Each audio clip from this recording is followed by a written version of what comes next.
नमस्कार विद्यार्थी मित्रांनो, मी निशिकांत पवार तुम्हा सगळ्यांचं विजन गव्हर्नमेंट जॉब या एज्युकेशनल प्लॅटफॉर्मवरती अगदी मनापासून स्वागत करतो। आज आपण 26 फेब्रुवारीच्या महत्त्वाच्या चालू घडामोडींना प्रश्नोत्तर स्वरूपामध्ये बघणार आहे। लेक्चर परीक्षेच्या दृष्टिकोनातून खूप महत्त्वाचं आहे। एमपीएससी 2024 संयुक्त गट ब गट क च्या जे काही परीक्षा होतील त्याच्यासाठी अतिशय महत्त्वाचं लेक्चर आहे। लेक्चर मिस करू नका, एक एक मुद्दा व्यवस्थितपणे बघा। या लेक्चरची पीडीएफ लेक्चर बघून झाल्यानंतर विजन गव्हर्नमेंट जॉब या आमच्या टेलिग्राम चॅनलवरून डाउनलोड करा। ही पीडीएफ तुम्हाला रिव्हिजनसाठी कामी पडणार आहे। डायरेक्टली पहिल्या प्रश्नाकडे येऊ। एक्सरसाइज दोस्तीमध्ये कोणत्या देशाने भाग घेतला? तर एक्सरसाइज दोस्ती किंवा दोस्ती 16 असं नाव आपल्याला एक्झाम मध्ये दिसू शकतं। तर या तिन्ही एक्सरसाइज किंवा तीनही नावं वेगळीत, एक्सरसाइज एकच आहे। एक्सरसाइज दोस्ती किंवा दोस्ती। ओके, तर यामध्ये भारत, श्रीलंका आणि जो रिसंट चर्चेमध्ये खूप असलेला देश तो म्हणजे मालदीव, तर या तीन देशांनी हा एकत्रितपणे दोस्ती एक्सरसाइज कंप्लीट केली किंवा याच्यामध्ये पार्टिसिपेट केलेलं आहे। लक्षात ठेवायचं आहे याच्यामध्ये मालदीव सुद्धा आहे आणि तुम्हाला माहिती आहे की भारत आणि मालदीव संबंध हे थोड्या वेगळ्या लेवलला आहेत सध्या। त्यामुळे ज्या ज्या गोष्टी भारत आणि मालदीव संदर्भातच्या तुम्हाला बघायला मिळतील दिसतील तर त्या तुम्ही कुठेतरी नोट डाऊन करत चला, एक्झाम मध्ये याच्यावरती क्वेश्चन बनू शकेल। ओके, तर इथं एक तिसरा पर्याय दिलाय बघा, भारत, बांगलादेश आणि म्यानमार। तर हे पण तुम्हाला आन्सर मे बी करेक्ट वाटू शकतं। ज्यावेळेस आता एक्सप्लेनेशन तुम्ही बघाल त्यावेळेस वाटेल की अरे बांगलादेशने सुद्धा याच्यामध्ये भाग घेतला होता की काय, तर तुम्हाला मे बी असं वाटेल की मग हे पण आन्सर आहे। तर नाही, बांगलादेशने याच्यामध्ये भाग घेतला होता पण ॲज अ ऑब्झर्वर कंट्री, फक्त बघण्यासाठी। Okay, observer country, official country म्हणून नाही। भारत, श्रीलंका आणि मालदीव हे ऑफिशियल कंट्रीज म्हणून या एक्सरसाइज मध्ये पार्टिसिपेट करतात, पण बांगलादेश हा एक ऑब्झर्वर कंट्री म्हणून दोस्तीमध्ये पार्टिसिपेट करत होता। ओके, त्यामुळे जर करेक्ट आन्सर विचारलं तर ते भारत, श्रीलंका आणि मालदीव हेच आहे। या एक्सरसाइजची सुरुवात, दोस्तीची सुरुवात 1991 पासून झालेली आहे आणि दर 2 वर्षातून एकदा ही एक्सरसाइज त्रिपक्षीय तटरक्षक दलांमध्ये आयोजित केली जाते, भारत, श्रीलंका आणि मालदीवमध्ये।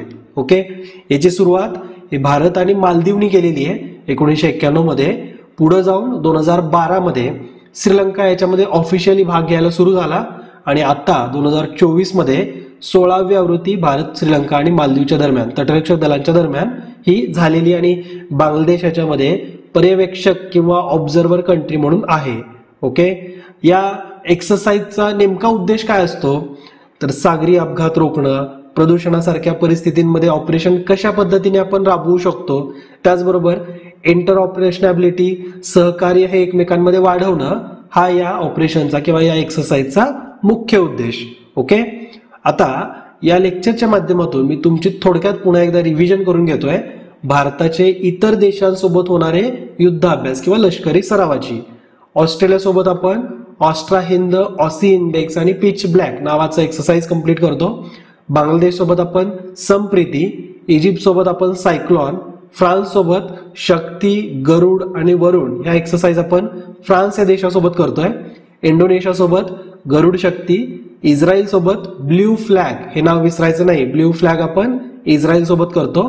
किर्गिस्तान सोबत खंजर, मलेशिया सोबत हरिमाऊ शक्ती ही एक्सरसाइज अटेंड करतो किंवा एक्सरसाइज आपण करतोय। मंगोलिया सोबत नॉमॅडिक एलिफंट, जपान सोबत धर्मा गार्डियन, वीर गार्डियन, उझबेकिस्तान सोबत डस्लिक, नेपाळ सोबत सूर्यकिरण, रशिया सोबत इंद्रा, सिंगापूर सोबत सिम्बेक्स आणि बोल्ड कुरुक्षेत्र, श्रीलंकेसोबत स्लिनेक्स, थायलंड सोबत आपण मैत्री सराव हा आपण लष्करी सराव करतो। यूएई या देशासोबत डेझर्ट ईगल, यूके सोबत अजय वॉरियर, कोब्रा वॉरियर आणि कोकण हे सराव आपण यूके सोबत करतो। अमेरिकेसोबत आपण युद्धाभ्यास, वज्रप्रहार आणि सी ड्रॅगन हे द्विपक्षीय सराव करतो, पण अमेरिका, जपान आणि भारत हे तीनही देश एकत्रितपणे मलबार नावाची एक नेव्हल एक्सरसाइज करतात। ओमान या देशासोबत आपण अल नजाह, नसीम अल बहर आणि ईस्टर्न ब्रिज हा सराव आयोजित करतो आणि भारत, ब्राझील आणि दक्षिण आफ्रिका या 3 देशांचा एक संयुक्त नौदल सराव असतो ज्याला इप्स्पा मार असं म्हणतात। ओके, IBSAMAR, इप्स्पा मार। ओके, तर हे काही मी तुमच्या थोडक्यात रिवाइज करून घेतलेले युद्ध अभ्यास आहेत, लक्षात ठेवायचे, त्याच्यावरती एक्झाम मध्ये क्वेश्चन बनतातच। ओके, पुढचा प्रश्न बघा. खालील देशांपैकी किती देश नायजेरियाशी आपली सीमा सामायिक करतात? अतिशय इंटरेस्टिंग क्वेश्चन आहे. इथं 4 देशांची नावं दिलीत. प्रश्नामध्ये कोणता देश सीमा शेअर करतो नायजेरिया सोबत असं विचारलेलं नाहीये, आपल्याला विचारले किती. म्हणजे वर 4 देश दिलेत, या 4 देशांपैकी किती देशांची सीमा ही नायजेरियाला लागून आहे? तर यापैकी 2 देशांची सीमा नायजेरियाला लागून आहे. एक म्हणजे कॅमरून आणि दुसरा म्हणजे चॅड. या 2 देशांच्या सीमा नायजेरियाला लागून आहेत. म्हणजेच आपलं जे करेक्ट उत्तर ते म्हणजे पर्याय क्रमांक 2, फक्त 2. म्हणजे वर दिलेल्या 4 पैकी 2 देशांची सीमा नायजेरियाशी शेअर होतीये. आता नायजेरिया हे चर्चेमध्ये का आलंय बरं? हा प्रश्न इथे इन्क्लूड का केला? कारण नायजेरियाची जी करन्सी आहे, त्यांची करन्सी ही आता खूप खालच्या लेवलला पोहोचली आहे. म्हणजे त्या तुलनेमध्ये डॉलर खूपच महागलाय. त्यांचं जे चलन आहे हे विक्रमी निचांकी पातळीपर्यंत घसरलेलं आहे. आणि हे का होतंय? मल्टिपल रिझन आहेत त्याला. त्यापैकी एक महत्वाचं रिझन म्हणजे त्या देशामध्ये इन्फ्लेशनचा दर सुद्धा 1996च्या त्यांच्याच लेवलपर्यंत जाऊन पोहोचलाय. म्हणजे हायएस्ट लेवलवरती आहे. नायजेरियामध्ये मग इन्फ्लेशन हे किती आहे नेमकं? तर ते आहे 29.9%. ओके, म्हणजे तिथं जो महागाईचा दर आहे हा 29.9% पोहोचलाय. याचं आता सिंपल उदाहरण द्यायचं म्हणलं ना डे टू डे लाईफ मधलं, तर असं कन्सिडर करा की तुमच्याकडे आज 100 रुपये आहेत. 2024च्या 26 फेब्रुवारीला आज तुमच्याकडे 100 रुपये आहेत. तर तेच 26 फेब्रुवारीच्या 2025 मध्ये 1 वर्षानंतर तर त्याचं व्हॅल्युएशन हे 70.1 रुपये एवढं राहील, किंवा जवळपास 70 रुपयेच त्याचं व्हॅल्युएशन राहणार आहे. तुमच्याकडे आज 100 रुपये आहेत, तर ते इन्फ्लेशनमुळे पुढच्या 1 वर्षानंतर फक्त 70 रुपये तुमच्याकडे दिसेल. म्हणजे ज्या गोष्टी तुम्ही 100 रुपयात आज विकत घेऊ शकता त्याच्यासाठी पुढे जाऊन तुम्हाला 130 रुपयापर्यंत मोजावे लागतील. ओके, तर हा त्या इन्फ्लेशनचा अगदी मी ढोबळ एक्झाम्पल देऊन सांगितलंय. डिटेल इकॉनॉमिक्सच्या व्याख्यांमध्ये आपण ऑलरेडी इकॉनॉमिक्सच्या लेक्चर्समध्ये सुद्धा बऱ्याच वेळेस बघितलंय. तुमच्या तशा सब्जेक्ट वाईज डिमांड असतील तर त्या आम्ही विजन एमपीएससी या स्वतंत्र चॅनलवरती कंप्लीट करणार आहे. तर विजन एमपीएससी या चॅनलची लिंक सुद्धा डिस्क्रिप्शन बॉक्समध्ये किंवा कमेंटमध्ये पहिल्या कमेंटमध्ये असेल, तिथून तुम्ही विजन एमपीएससी हे चॅनल जॉईन करा. त्यावरती लवकरच मोफत लेक्चर्स तुमच्यासाठी सब्जेक्ट वाईज सुरू होत आहेत. ओके, आता ह्या वाढत्या महागाईमुळे नायजेरियन नागरिक हे पश्चिम आफ्रिकन देशाच्या गेल्या काही वर्षातील सर्वात भीषण आर्थिक संकटाला समोर जात आहेत. ज्याचा परिणाम म्हणजे तिथं जे चलन धोरण आहे डॉलरच्या तुलनेमध्ये तिथं चलन आतापर्यंतच्या सर्वात निचांकी पातळीपर्यंत जाऊन पोहोचलंय.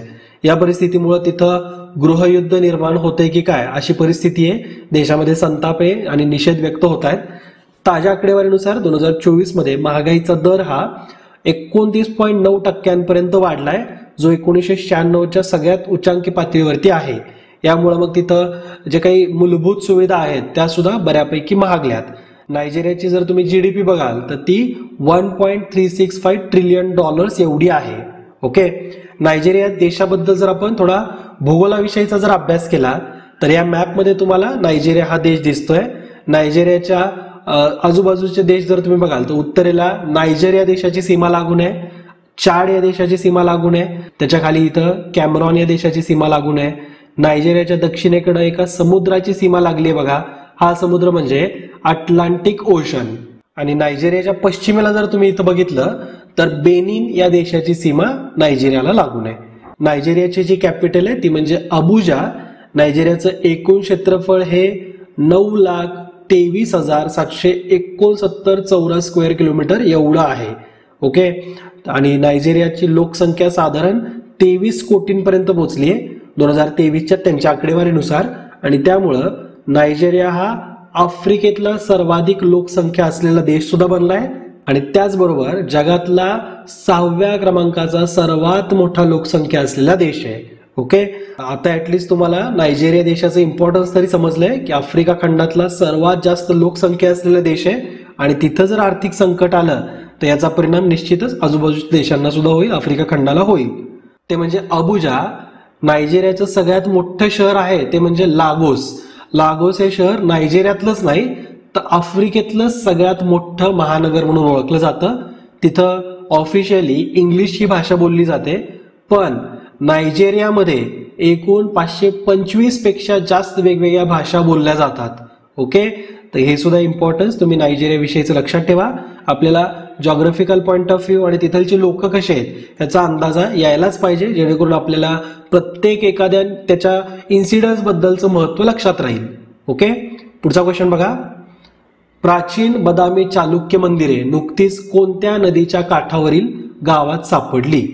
तर कुठल्या नदीवरचं काठावरचं गाव आहे की जिथं बदामी चालुक्य मंदिरं सापडलीत?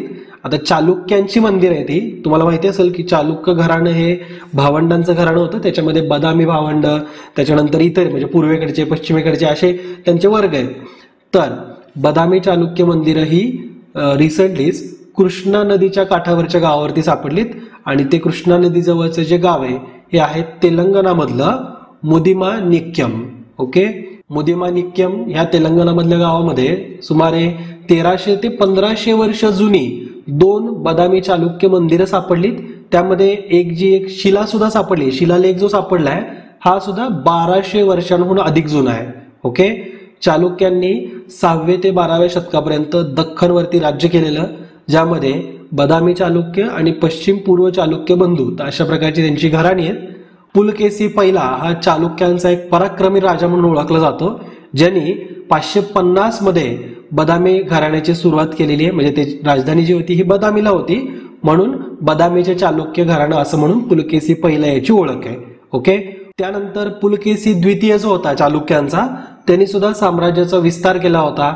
हर्ष, विष्णुकुंडियाना त्यांचा त्यांनी पराभव केला होता, त्यामुळे त्यांनी वातापीपर्यंत त्याचं साम्राज्य पसरवलं होतं. पण पुढे जाऊन वातापी हा तो एका युद्धामध्ये हरतोय. पल्लव घराण्याचा जो नरसिंहवर्मन जो होता, तर यांनी पुलकेसी द्वितीयचा पराभव करून वातापी हे जिंकलं होतं. ओके, तर एवढं थोडक्यात मी तुम्हाला सांगतोय, पण हे काही एवढाच इतिहास चालुक्यांविषयी किंवा पल्लवांविषयीचा नाहीये. खूप डिटेल हिस्ट्री आहे, खूप समृद्ध असा त्यांचा इतिहास आहे. पण अनफॉर्च्युनेटली आपल्याला काही इतिहासकारांनी फक्त थोडक्यात अगदी इतिहास संपवलाय. माझी खरं न्यू एज्युकेशन पॉलिसीमध्ये खूप मोठी अपेक्षा आहे की संपूर्ण साऊथमधले त्याचबरोबर पूर्वेकडील राज्यांमधले जे प्रमुख राजघराणे होते त्यांचा इतिहास, त्यांनी लढलेली युद्ध, त्यांनी कशा प्रकारे संस्कृतीचं जतन करण्याचा प्रयत्न केलाय, ह्या सगळ्या गोष्टी आपल्याला डिटेलमध्ये हिस्ट्रीत अभ्यासायला मिळतील. आणि मला असं पण वाटतं की तुमच्या सगळ्यांचा तोपर्यंत तो अभ्यास करण्याचा प्लॅन नसावा. पटकन एक्झाम पास होऊन तुम्ही या चक्रातून बाहेर पडाल ही सुद्धा अपेक्षा आहे. तुम्ही नंतर अवांतर वाचन म्हणून तो इतिहास नक्की वाचा. सध्या या प्रश्नाच्या माध्यमातून आपण कृष्णा नदीचा उल्लेख केलाय, कारण चालुक्य मंदिर ही कृष्णा नदीच्या काठावरती असलेल्या गावात सापडलीत तेलंगणामधल्या मुदमानियक्यम मध्ये. मग आता नेमकी ही कृष्णा नदी कशी आहे हे मी तुम्हाला थोडक्यात सांगतोय. हे ऑलरेडी आपण ना विजन स्टडीवरती जॉग्रफीच्या लेक्चरच्या अंतर्गत मी नदी प्रणाली खूप डिटेलमध्ये शिकवली आहे. जे विद्यार्थी कोर्सेसमध्ये होते त्यांना थोडं रिकॉल पण करता येईल. तर हा जो मॅप आहे हा महाराष्ट्रातल्या महत्वाच्या नद्या दर्शवणारा मॅप आहे. उत्तरेकडून जर सुरुवात केली तर सगळ्यात उत्तरेला आहे नर्मदा. दक्षिणेकडे बघाल तर सर्वात दक्षिणेकडे आहे ती म्हणजे कृष्णा. उत्तरेकडून जर बघितलं तर नर्मदा, तापी, पूर्णा, असं आपण जर खाली आलो पैनगंगा, गोदावरी, मांजरा, भीमा ही आणि जी मोठी नदी ही दिसते ती म्हणजे कृष्णा. कृष्णा आणि भीमा नदीचा संगम या पॉइंटला इथं झालेला आहे. ओके, आपण जर थोडक्यातच महाराष्ट्राच्या नदी क्षेत्राविषयी जर बघितलं तर गोदावरी नदीचं क्षेत्र हे क्षेत्रफळाच्या दृष्टिकोनातून सगळ्यात मोठं आहे. जवळपास 1.5 लाख चौरस किलोमीटर एवढं गोदावरी नदीचं क्षेत्रफळ आहे. भीमा नदीचं 46,184 चौरस किलोमीटर, तापी नदीचं साधारण 32,000, कोकणातल्या नद्यांचं साधारण 31,000, कृष्णा नदीचं आहे 28,700 चौरस किलोमीटर. लांबीनुसार जर क्रम बघाल तर सगळ्यात लांब नदी इथं गोदावरी आहे, 668 किलोमीटर लांबी आहे. भीमा नदी 451 किलोमीटर. कृष्णा नदीची महाराष्ट्रातली लांबी इथं दिली ती म्हणजे 282 किलोमीटर. तापी नदीची जी लांबी आहे ती महाराष्ट्रामध्ये 208 किलोमीटर आहे. कोकणातल्या नद्यांचं एकूण 49 ते 155 किलोमीटर अशा एकूण त्याचा ॲव्हरेज लेंथ आहेत. आणि नर्मदा नदी ही आपल्या महाराष्ट्रामध्ये 54 किलोमीटर प्रवास करते. ह्या ज्या लांबी दिल्यात ह्या 1, 2, 3, 4 किलोमीटर इकडे तिकडे असणार आहेत. प्रत्येक पुस्तकांमध्ये ते कॉपीराईटसाठी म्हणून का होईना वेगवेगळे नंबर दाखवतात. तर लांबीनुसार हा जो क्रम आहे हा महाराष्ट्रातून वाहणाऱ्या नद्यांचा क्रम आहे, ज्यांची लांबी महाराष्ट्रामध्ये किती आहे हे इथं दिलंय. ओके, महाराष्ट्रातल्या प्रमुख नद्यांनी व्यापलेलं खोरं जर बघाल तर गोदावरीने इथं जेवढं काही क्षेत्रफळ व्यापलंय हे एकूण क्षेत्रफळाच्या 49.5% एवढं आहे. म्हणजेच एकूण नद्यांनी जेवढं क्षेत्रफळ व्यापलंय त्यापैकी 50%चा वाटा तर एकट्या गोदावरी नदीचा आहे. भीमा आणि कृष्णा एकूण 22.6% एवढं क्षेत्रफळ व्यापतायत. तापी आणि पूर्णा दोन्ही संयुक्तपणे 16.7% एवढं एकूण क्षेत्रफळ व्यापलेलं आहे. कोकणातल्या नद्यांनी 10.7% आणि नर्मदा नदी जी आहे ही अगदी महाराष्ट्रात थोडी म्हणजे 54 किलोमीटरच प्रवास करते. त्यामुळं एकूण महाराष्ट्राच्या क्षेत्रफळाच्या फक्त 1% कमी 0.5% क्षेत्रफळ तिने व्यापलेलं आहे. ओके. कृष्णा नदी उगम कुठं पावते तर महाबळेश्वर मध्ये तिचं उगम स्थान आहे. एकूण कृष्णा नदीची लांबी ही 1401 किलोमीटर एवढी आहे. महाराष्ट्रामध्ये 282 किलोमीटर ती प्रवास करते सातारा, सांगली, कोल्हापूर या जिल्ह्यांमधून. ओके. कृष्णा नदीला उजवीकडून येऊन मिळणाऱ्या नद्या म्हणजेच कृष्णा नदीच्या दक्षिणेकडून येऊन मिळणाऱ्या नद्या कोणत्या आहेत. आता हे उजवं आणि डावं वाहण्याच्या दिशेवरून ठरतं. कृष्णा नदी जर तुम्ही बघाल तर ती खाली दक्षिणेकडे वाहत चालली आहे ना, उत्तरेकडून दक्षिणेकडे. त्यामुळं तिच्या उजव्या बाजूकडून येऊन मिळणाऱ्या नद्या म्हणजे कुठल्या तर त्या आपल्या महाराष्ट्राच्या दक्षिणेकडच्या असतील. ओके. आणि कृष्णा नदीला डाव्या बाजूने येऊन मिळणाऱ्या नद्या कुठल्या असतील तर त्या म्हणजे महाराष्ट्राच्या उत्तरेकडच्या किंवा कृष्णा नदीच्या उत्तरेकडच्या. ओके. तर हे लक्षात ठेवायचं आहे. ऍक्च्युली एक्झाम मध्ये याच्यावरती क्वेश्चन येतात. जे नवीन विद्यार्थी त्यांना मी हे आवर्जून सांगतोय की अशा गोष्टींकडे लक्ष द्यायचं आहे. जिओग्राफीचा अभ्यास तुमचा सुरू असेलच कारण येणारी परीक्षा आता थोड्याच दिवसांवरती 60-62 दिवस राहिलेत. चांगला अभ्यास करत असाल तर हा विषय अजिबात तुम्ही स्किप करू नका. मार्क मिळवून देणारा विषय हा. आता इथं उजवीकडून येऊन मिळणाऱ्या नद्या जर बघाल तर कोयना, वारणा, पंचगंगा. पंचगंगामध्ये कोणत्या 5 नद्यांचा समावेश होतोय तर ते लक्षात ठेवायचं. कुंभी, कासारी, तुळशी, भोगावती आणि सरस्वती या नद्यांचा समावेश पंचगंगा नदीमध्ये होतो. ओके. पंच म्हणजे 5. दूधगंगा, वेदगंगा, घटप्रभा, ताम्रपणी ह्या सगळ्या नद्या कृष्णा नदीला उजवीकडून म्हणजे कृष्णा नदीच्या दक्षिणेकडून मिळणाऱ्या नद्या आहेत.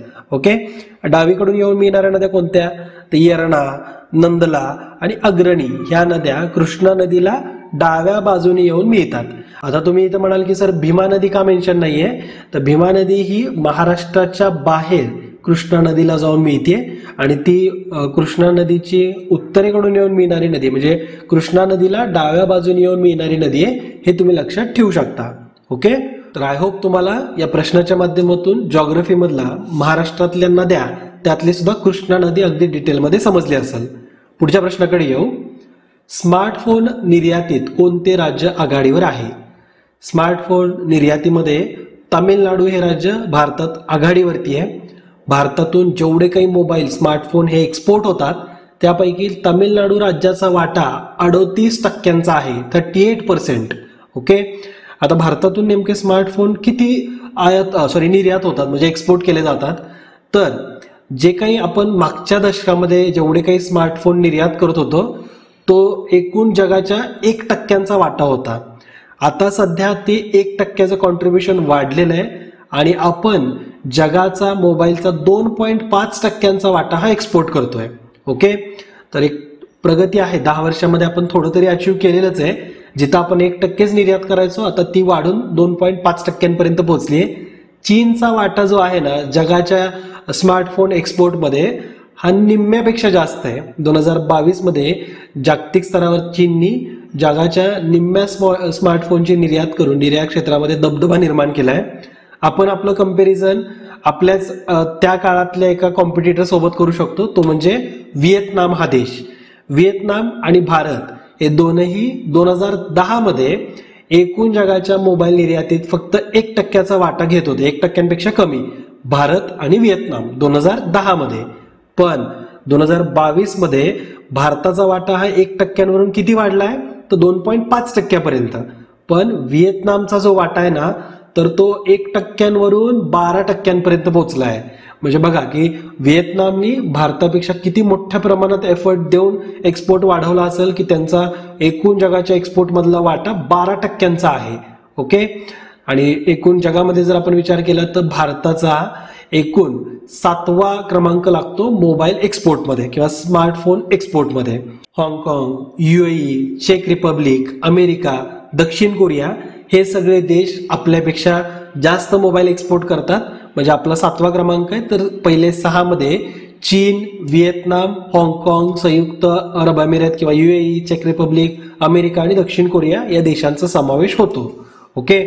आणि भारतात आपण जर आपल्या भारतातल्या राज्यांमध्ये जर बघितलं तर तामिळनाडू तर सगळ्यात आघाडीवरती आहे. 38% मोबाईलचा एक्सपोर्ट हे एकट्या तामिळनाडू राज्यातून होतंय. खास करून कोचीपुरम मधूनच हे एक्सपोर्ट होतं.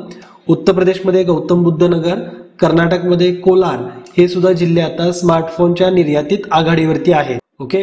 आता हे जे काही फोन आपल्या देशातून बाहेरच्या देशामध्ये जात आहेत ना, त्याच्यामध्ये मोठा वाटा हा आपण UAE आणि जर्मनी सोबत शेअर करतो. आणि या दोन्ही देशांमध्ये भारताने निर्यात केलेल्या फोनचा वाटा 13% आणि 5% एवढा आहे.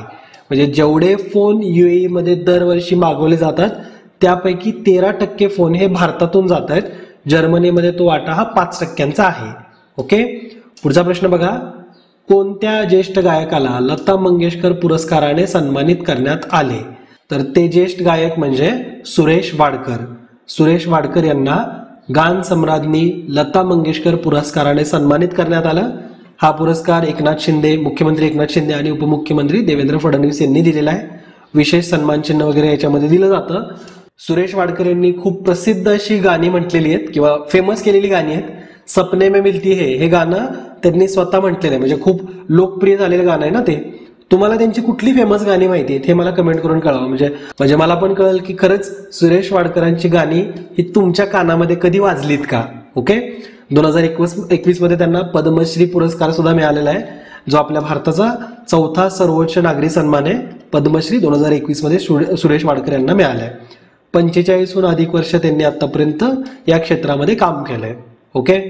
पुढचा प्रश्न आहे. राज्यघटनेच्या कलम डॅश डॅश मध्ये सरकारने गोळा केलेल्या निव्वळ कर उत्पन्नाचे केंद्र आणि राज्यांमध्ये वाटप करण्याची तरतूद आहे. प्रश्नामध्ये आपल्याला सिंपल हे विचारले की कोणतं राज्यघटनेतलं आपलं कलम आहे की ज्या कलमामध्ये जो टॅक्स रेव्हेन्यू आपल्या केंद्र सरकारकडे जमा होतो, म्हणजे कसं राज्य हे आपण जो काही डायरेक्ट टॅक्स पे करतोय हे राज्यां थ्रू फायनली केंद्रामध्ये कलेक्ट होतोय, तर तो जो पैसा आहे जो केंद्राला सगळ्या राज्यांनी मिळून दिलाय, तर तो परत केंद्र स्वतःकडे 59% ठेवतो, 41% तो राज्यामध्ये वाटतोय. तर हे जी काही तरतुदी आहेत ह्या कोणत्या कलमामध्ये दिल्यात हे आपल्याला डायरेक्टली विचारलंय. ओके. तर ते कलम म्हणजे कलम 270 पर्याय क्रमांक 1. खूप डिटेलमध्ये जाण्यासारखा हा मुद्दा आहे. पॉलिटीमधला एक चांगला विषय केंद्र राज्य संबंध आणि त्याच्यामध्ये कर रचनेसंदर्भातच्या सगळ्या गोष्टी, सगळ्या तरतुदी ह्या तुम्हाला या प्रश्नाच्या माध्यमातून समजतील.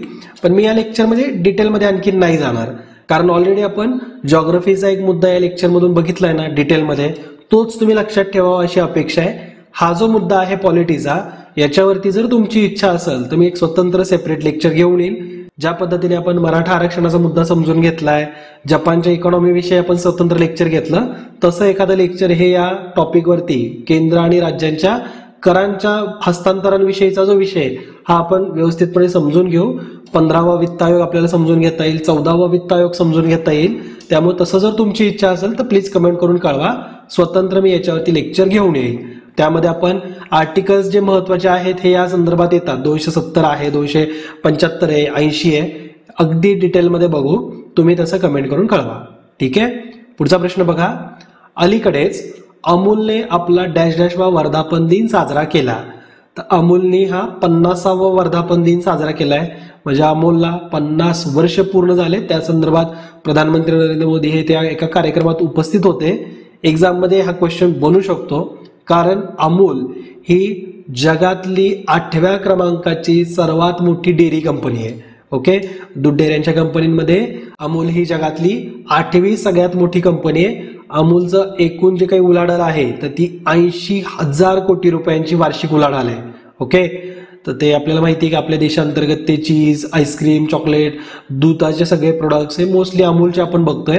आणि अमूलचं दररोजचं जे दूध प्रक्रिया क्षमता आहे ही 35 दशलक्ष लिटरपेक्षा जास्त आहे. 3.5 कोटी लिटरपेक्षा जास्त हे दुधाची प्रक्रिया प्रोसेसिंग करू शकतात. एवढी अमूलची डेलीची कॅपॅसिटी आहे. ओके. अमूलचा जर थोडक्यात प्रवास समजून घ्यायचा असेल तर 19 डिसेंबर 1946 रोजी व्यापारी आणि एजंट कडून जे छोटे दूध उत्पादक आहेत त्यांची जी पिळवणूक केली जाते, त्यांचं जे शोषण केलं जातंय, याला प्रतिसाद म्हणून अमूलची स्थापना करण्यात आली होती. पुढे जाऊन GCMMF ची सुद्धा स्थापना 1973 मध्ये झालेली आहे. GCMF म्हणजे काय, तर गुजरात सहकारी दूध वितरण फेडरेशन. आता या GCMMF कडच सध्या अमूल हे मर्ज करण्यात आलं होतं 1955 मध्ये. आणि त्यानंतर आपण बघितलंय की डॉक्टर वर्गीस कुरियन यांच्या नेतृत्वाखाली 6 डेअरी सहकारी कंपन्या एकत्र आल्या. त्यांनी जे भारतामध्ये दूध क्रांती घडवून आणली आहे त्याच्याच जोरावरती अमूल ही जगात सध्या 8वी सगळ्यात मोठी डेअरी कंपनी बनलेली आहे. ओके, पुढे यांच्याच एफर्टमधून 1970 मध्ये ऑपरेशन फ्लड म्हणजे भारताची श्वेत क्रांती घडवून आणलेला जे काही पूर्ण क्रेडिट आहे डॉक्टर वर्गीस कुरियन यांनाच जाते. 2010 नंतर GCMMFनी दुधाचं जे उत्पादन आहे हे गुजरातच्या बाहेर सुद्धा करायला सुरुवात केली. सध्या GCMMFच्या 18 सदस्य संघटना असून गुजरातमध्ये 18,600 गावांमध्ये 36 लाखांहून अधिक शेतकरी या GCMMFचा मध्ये सहभागी आहेत किंवा सदस्य आहेत. गेल्या 50 वर्षामध्ये यांनी भारताला जगातील सर्वात मोठा दूध उत्पादक देश बनवलेला आहे. याच्यामध्ये एक त्यांची महत्वाची भूमिका आहे. सध्या जगातल्या एकूण दूध उत्पादनातला भारताचा वाटा हा 24% आहे. ओके, तर हे काही इंटरेस्टिंग फॅक्ट्स आहेत, लक्षात ठेवायला पाहिजे तुम्ही. एक्झाम मध्ये याच्यावरती विधानं बनतात. ओके, तर आय होप हे लेक्चर तुम्हाला आवडलं असेल. थोडं मोठं झालंय पण लेक्चर मधून बरेचसे मुद्दे आपण कव्हर केलेत. तरी सुद्धा मी सांगतोय की जे कर प्रणाली आहे, केंद्र आणि राज्यांमधलं जे वाटप आहे, तर याच्याविषयी एक स्वतंत्र लेक्चर बनू शकतं. खूप इंटरेस्टिंग माहिती आहे ती सुद्धा. आपल्याला तिथं वित्त आयोग अभ्यासता येईल. तर जर तुमची अपेक्षा असेल तर कमेंट करून कळवाच. तर ह्या लेक्चरच्या माध्यमातून तुमची इथंच रजा घेतो. हसत खेळत अभ्यास करा, हेल्दी फूड खा आणि आईवडिलांची काळजी घ्या. जय हिंद, जय महाराष्ट्र. धन्यवाद.